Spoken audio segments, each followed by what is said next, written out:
चलिए, नमस्कार आप सभी को आपके ही अपने प्यारे से YouTube channel we are education के ऊपर में आप सबों का बहुत बहुत स्वागत है। और आप संगीत के किसी भी एग्जाम की तैयारी कर रहे हैं, चाहे आप गायन से हो या फिर वादन से हो, आप किसी भी संगीत के एग्जाम की तैयारी कर रहे हैं तो आज कुछ 10 से 11 चुनिंदा प्रश्न लेकर के आए हैं जिसको आप करेंगे और कई एग्जाम में ये प्रश्न आने की बेहद संभावना होगी। तो चलिए एक लेवल के प्रश्न हम लोग जो है वो आज की क्लास में देखने का प्रयास करेंगे। तो ये रहा आज का पहला प्रश्न, राग यमन बिलावल मेल है। राग यमन बिलावल जो है वो किसका मेल है? यमन कल्याण एवं बिलावल का, या फिर यमन एवं बिलावल का, यमन एवं कामोद का, या फिर एक से अधिक सही है। ये क्वेश्चन खास करके बीपीएससी वाले बच्चों के लिए इंपॉर्टेंट है जो बीपीएससी टीआरई का एग्जाम की तैयारी कर रहे हैं। इसके अलावा ऐसा नहीं है, चाहे आप एमपी वर्ग 1, वर्ग 2 और वर्ग 3 की तैयारी कर रहे हैं, चाहे इसके अलावा आप झारखंड में टेट और फाइनल एग्जाम की तैयारी कर रहे होंगे, संगीत के किसी भी एग्जाम की तैयारी कर रहे हैं, तो ऐसा नहीं है कि आपको राग यमन बिलावल के बारे में नहीं पढ़ना है। ठीक है, तो आपको बताने हैं कि राग यमन बिलावल जो है वो किसका मिश्रण है, किन किन रागों का मेल से ये राग जो है वो बना है। तो अगर बात कर ले तो यमन कल्याण प्लस में बिलावल, ये याद रखेंगे, यमन कल्याण और बिलावल के मिलने से जो राग बनता है उसे कहते हैं राग यमन बिलावल। तो यहाँ पे जो सही जवाब होगा वो आपका ए ऑप्शन ही सही होगा। अगले प्रश्न के ऊपर में बढ़ते हैं। तो अगला ये रहा आपके सामने ये प्यारा सा प्रश्न, फटाफट से बताएंगे। प्रश्न है आपके ये इंपॉर्टेंट प्रश्न है, उस्ताद आमिर खान ने किन दो रागों की विशेषताओं को मिलाकर इंदौर घराने की स्थापना की? उस्ताद आमिर खान, जो खास करके आप पढ़ते भी होंगे कि आमिर खान जो है वो इंदौर घराने से संबंधित है ना। तो आपको बताने हैं कि आमिर खान जो है वो किन दो रागों की विशेषताओं को मिलाकर के इंदौर घराने की स्थापना की? दिल्ली और आपका जयपुर घराना, या फिर ग्वालियर और आगरा घराने को मिला के, किराना और भिंडी बाजार घराना, और एक से अधिक सही है, या फिर इनमें से कोई नहीं। फटाफट से बताएंगे कि कौन सा ऑप्शन सही होगा।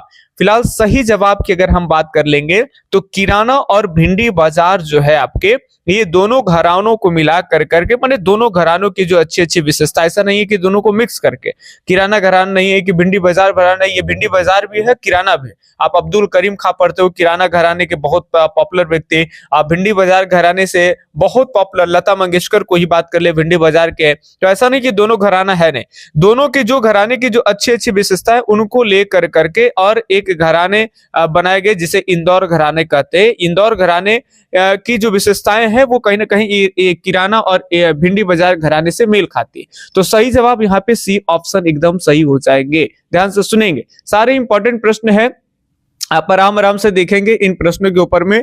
ये रहा और अच्छा प्रश्न, एकदम अक्सर छोटे प्रश्न दिखते होंगे तो बच्चों को इजी लगते हैं, ऐसा नहीं है, बड़े क्वेश्चन और बड़े उसके ऑप्शन है, आप पढ़ेंगे वैसे भी प्रश्न आपके इजी लगेंगे। एक बात और बताना चाहे कि जो चाहते हैं कि जो बीपीएससी वाले कैंडिडेट है और चाहते हैं कि 2500 क्वेश्चन का प्रैक्टिस सेट हम लगाएं, तो आपको 2500 क्वेश्चन का प्रैक्टिस सेट जो है वो मिल जाएंगे। ठीक है, हमारे यहाँ आप मेरा नंबर नोट कर सकते हैं, लिखिए 8825 और 37, इसके अलावा 6551। आप इस नंबर पे कॉल या व्हाट्सएप कर करके आप ये प्रैक्टिस सेट 2500 क्वेश्चन के ले लेंगे। आपको बता दें कि अगर आप 500 क्वेश्चन अगर ले पा रहे हैं तो उसका फी आपको 99 रुपया लगेगा। ठीक है, अगर आप 1000 क्वेश्चन ले पा रहे हैं तो 1000 क्वेश्चन का फी 199 रुपया पे करना पड़ेगा। 1500 क्वेश्चन लीजिएगा तो आपको 299 रुपया पे करना पड़ेगा। अगर आप 2000 क्वेश्चन लेते हैं तो 399 रुपया पे करना पड़ेगा। मतलब 99 रुपया एवरेज 100 रुपया में आपको 500 क्वेश्चन प्रैक्टिस सेट के लिए मिल जाएगा। सारे क्वेश्चन सटीक होंगे और सारे क्वेश्चन का आंसर जो होंगे वो भी सटीक होंगे, कहीं कोई लोचा लपाचा, कहीं कोई आंसर गलत, इन सब की समस्या नहीं होगा। कहीं अगर आपको सही आंसर है उसके बावजूद भी अगर डाउट लग रहा है तो आप उसको फोटो खींच करके मेरे व्हाट्सएप पे भेज करके आप डिस्कस कर सकते हैं कि सर ये कैसे हो सकता है। ठीक है, और आपको क्विकली यानी जल्द ही रिप्लाई किए जाएंगे। बाकी हम अगले सवाल की तरफ देखें, छोटे छोटे तानों की लड़ी को क्या कहते हैं? बताएंगे, ये तो बड़ा इजी है कि छोटे छोटे तानों की लड़ी को मिला करके टप्पा बना है ना, टप्पा, ध्यान रखेंगे बात को। टप्पा और सूरी मियां और पंजाब ये सब तो आप पढ़े होंगे, है ना। चलिए अगले सवाल के बारे में बात कर लेंगे। अगले सवाल की बात कर ले तो निम्न में से किस राग की प्रकृति गंभीर है? नंद के, जैत कल्याण के, या फिर शुद्ध सारंग के, तो सही जो जवाब होगा वो आपका शुद्ध सारंग ही हो जाएंगे। ठीक है, नंद की बात कर लेंगे तो नंद जो है वो आपका इसकी प्रकृति कहीं ना कहीं पूरी की पूरी आप चंचल भी नहीं कर सकते, अर्ध चंचल प्रकृति का ही है ना। जैत कल्याण चंचल प्रकृति का है और ये आपका जो है ये शुद्ध सारंग ये आपका गंभीर प्रकृति का राग है। तो ये आपका सही जवाब ये ऑप्शन होगा। चलिए अगले प्रश्न, ये सारे प्रश्न आपको 2500 क्वेश्चन के सेट में मिलेंगे एकदम लाइन से, आपको एक से लेकर करके और आपके 2463 जो लोग एस्टेट का एग्जाम दिए थे, अगर वो लोग वीडियो को देख रहे हैं तो उनको बता रहे कि जो लोग पहले से 199 रुपया की राशि देके 1000 क्वेश्चन ले लिए उनको ज्यादा पेमेंट की जरूरत नहीं है, आपको बस 1500 क्वेश्चन ही प्रैक्टिस करने हैं बीपीएससी की पॉइंट ऑफ व्यू से। और ये जो है आपको मात्र और मात्र 299 रुपया में 1500 क्वेश्चन का प्रैक्टिस सेट मिल जाएगा। ठीक है, चलिए बाकी अगर जो बच्चे एकदम नए हैं, कुछ नहीं बन रहा है, क्वेश्चन ज्यादा नहीं हो पा रहा है, तो चाहते हैं कि आप जीरो से लेकर के अपर लेवल तक की तैयारी करें, किसी भी एग्जाम में बैठिए, चाहे वो क्लास 12 की एग्जाम हो, चाहे इसके अलावा कोई भी आप संगीत टीचर बनने के एग्जाम किसी भी राज्य में केबीएस एनबीएस से लेकर एमआरएस से लेकर करके उत्तर प्रदेश के टीपीजीटी में बैठ रहे हैं या बिहार में कोई स्टेट में बैठ रहे हैं या बीपीएससी में बैठ रहे हैं, कहीं भी किसी राज्य में संगीत में, चाहे उसके टेट में बैठ रहे हैं, चाहे फाइनल एग्जाम में बैठ रहे हैं, ठीक है, किसी में टायर 1 होता है, तो किसी में बैठिए, आपको वही थ्योरी आपको सभी एग्जाम में काम आएगा। अलग से बार बार किसी तरह के बैच लेने की आवश्यकता नहीं होगा। बैच आपको कितने में दिए जा रहे हैं, तो अभी मात्र ऑफर में आपको 499 रुपया में बैच दिए जा रहे हैं, जिसमें बैच के साथ ही आपको 2500 क्वेश्चन का प्रैक्टिस सेट मिल रहा है, प्लस में आपको जितने भी थ्योरी का नोट्स होगा वो भी थ्योरी नोट्स लिखा हुआ मिल जाएगा। ऐसा नहीं है कि आपको लिखा हुआ नहीं मिलेगा, केवल क्लास ही मिलेगा, नहीं, क्लास के साथ साथ ट्रिकली क्लास होगा, ट्रिकली क्लास के साथ साथ जो थ्योरी होगा उसको लिख करके A4 साइज पेज में आपको हाईलाइट कर करके बैच के अंदर में सारा कुछ मिल जाएगा। ठीक है, तो चलिए नंबर आपको दिया गया है, उस पर संपर्क करिए। फिलहाल हम लोग प्रश्न की बात करेंगे कि पाणिनि काल में वाद्य वृंद के लिए ... प्रयोग किया जाता है। ये क्वेश्चन स्टेट में भी पूछ चुका है। ठीक है, जो 2025 का स्टेट एग्जाम हुआ है बिहार के अंदर में, उसमें क्वेश्चन आया है। ठीक है, बताएंगे हार्य होगा, वाद्य वृंद होगा, तुर्य होगा, एक से अधिक सही है या फिर इनमें से कोई, नन मतलब वही समझिए, नन ऑफ दिस यानी कोई, इनमें से कोई नहीं। फटाफट से बताएंगे कि कौन सा आंसर जो है वो सही होगा। तो सही जवाब की अगर हम बात कर लेंगे तो पाणिनि के काल में वाद्य वृंद के लिए जो शब्द इस्तेमाल हुआ उसे कहते हैं तुर्य। ठीक है, तो सी ऑप्शन सही है। अगले सवाल देखिए, अगले क्वेश्चन है, क्वेश्चन आपके 2464 नंबर प्रश्न, आराम से देखेंगे। प्रश्न है, एक अति आवश्यक वाद्य सभी संगीत समारोह में प्रयुक्त होता है।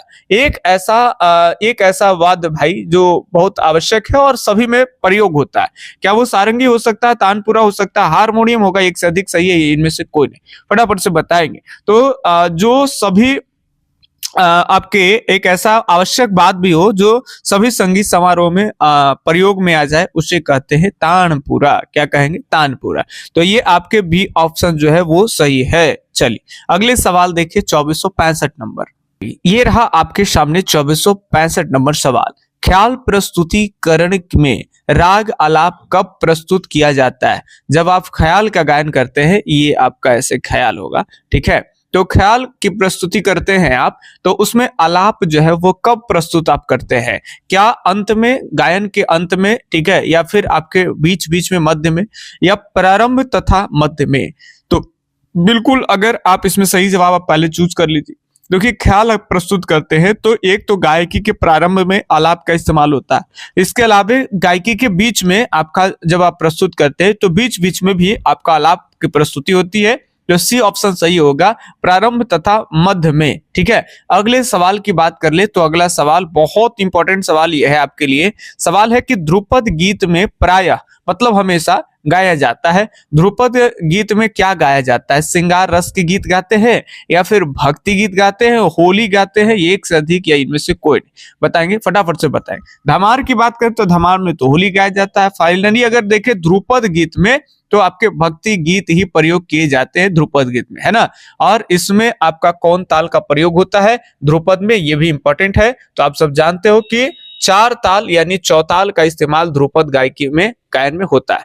अगला सवाल है कि राग नंद किन रागों का मिश्रण है? ये भी बहुत इंपॉर्टेंट राग है। राग नंद पहले बताइए, आपका अर्ध चंचल प्रकृति का राग है। और ये किसका मिश्रण है? क्या बिहाग, कामोद, गौड़, सारंग और हमीर इन सब का मिश्रण है, या फिर बिहाग, कामोद, हमीर का मिश्रण है? ये सी ऑप्शन में दे रखा है कि कामोद, गौड़, सारंग और हमीर का मिश्रण है। एक से अधिक सही है या फिर इनमें से कोई नहीं? फटाफट से बताएंगे। तो देखिए, बिहाग है आपका, कामोद है, गौड़, सारंग है और हमीर।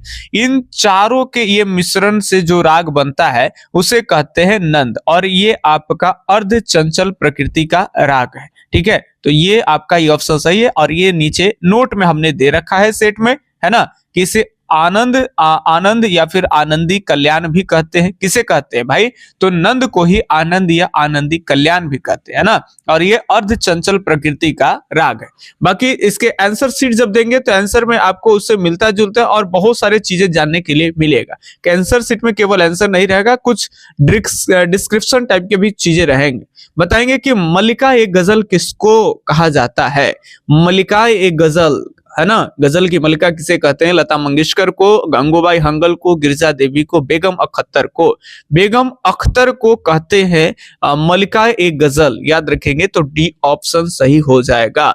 गिरिजा देवी को क्या कहते हैं भाई? तो गिरिजा देवी को कहते हैं ठुमरी की रानी। ये भी प्रश्न बनता है, कई बार पूछा गया है कि ठुमरी की रानी किसे कहते हैं? तो गिरिजा देवी को, है ना। और लता मंगेशकर तो आप जानते हो भिंडी बाजार के हैं और 2001 में इन्हें भारत रत्न जो है वो दिए गए हैं। ठीक है, और गंगूबाई हंगल जिनके ग से गंगू और ये सवाई गंधर्व, ग से गंधर्व, है ना, इनके गुरु हो जाएंगे सवाई गंधर्व। ये सब प्रश्न इन चारों से किसी तरह से पूछा जाता है। ये ज्यादातर सवाल आता है कि गंगूबाई हंगल के गुरु कौन है? सवाई गंधर्व, है ना। और ये लता मंगेशकर को भारत रत्न कब किया? 2001 में। किस घराने से? भिंडी बाजार घराने से। गिरिजा देवी को ठुमरी की रानी कही जाती है। बेगम अख्तर की बात कर लेंगे तो बेगम अख्तर को कहा जाता है भाई मल्लिका एक गजल, है ना। चलिए, तो बहुत इंपॉर्टेंट चीजें आपको बैच में जब एक एक चीज पढ़ाया जाएगा तो सारा कुछ एक जगह रख देंगे और एकदम ट्रिकली, ताकि वो लंबे समय तक याद रखे। दरअसल आप लोग पढ़ते होंगे, भूल जाते होंगे, चीजें याद नहीं रहता होगा, कंफ्यूजन में पड़े रहते हैं, क्या होगा रिजल्ट। अगर आप बैच में आते हैं तो एकदम उम्मीद एक दिलाते हैं, विश्वास ही दिला सकते हैं, इसके अलावा तो कुछ कह नहीं सकते हैं। आपको ये जो डर है ना, ये खत्म हो जाएगा और लगेगा कि मेरा तो एक सीट कंफर्म हो ही जाएगा, है ना। चलिए, बाकी एक आज का लास्ट प्रश्न है कि पंडित रविशंकर का जन्म 7 अप्रैल 1920 को हुआ, इनका निधन कब हुआ ये बताने हैं आपको। पंडित रविशंकर का जन्म जो है वो 7 अप्रैल 1920 ईस्वी को हुआ।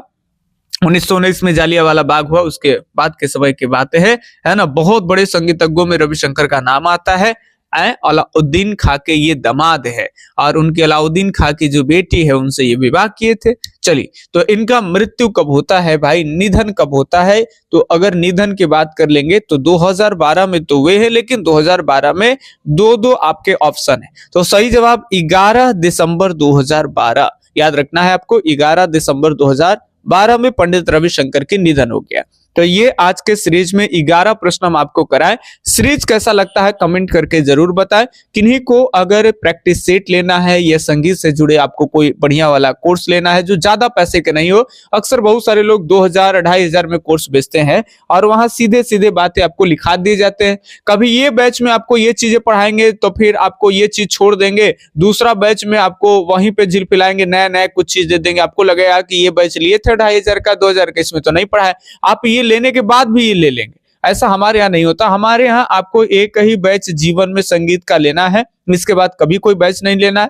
और उसको पढ़ करके कहीं भी आप जाएंगे तो आप लगाएंगे तो देखेंगे कि सारा कुछ आपको मिल रहा है ना। और दूसरी चीज ये है कि अगर थोड़ी बहुत अगर ऐसा छूट भी जाता है तो हम लोग नोट्स भी देते हैं और नोट्स के साथ साथ जो है वो 2500 3000 समय के हिसाब से, अभी 2500 क्वेश्चन चल रहा है, हो सकता है 6 महीने के बाद में बच्चों को प्रैक्टिस के लिए 3000 देंगे, 1 साल बाद जो है वो 4000 प्रैक्टिस कराएंगे। जैसे जैसे तैयारी का लेवल बढ़ते जाएगा, कंपटीशन संगीत में बढ़ते जाएगा, वैसे वैसे हम लोग ज्यादा क्वेश्चन पे प्रैक्टिस भी बच्चों से करा लेंगे, उनको आसानी से प्रैक्टिस सेट दे करके, और वैसे वैसे क्लास में भी इंप्रूवमेंट मिलेगा। ठीक है, तो आपको नंबर नोट करना है, लिखिए मेरा नंबर, लिखिए 8825 और आपके 376 और 551। ठीक है, इसी नंबर पे कॉल और व्हाट्सएप कर करके आप हमसे संपर्क कर सकते हैं। बाकी हम आपसे मिलते हैं कभी किसी अगली वीडियो क्लास में, तब तक के लिए धन्यवाद। जय हिंद, अल्लाह हाफिज, आपका दिन शुभ हो, राधे राधे।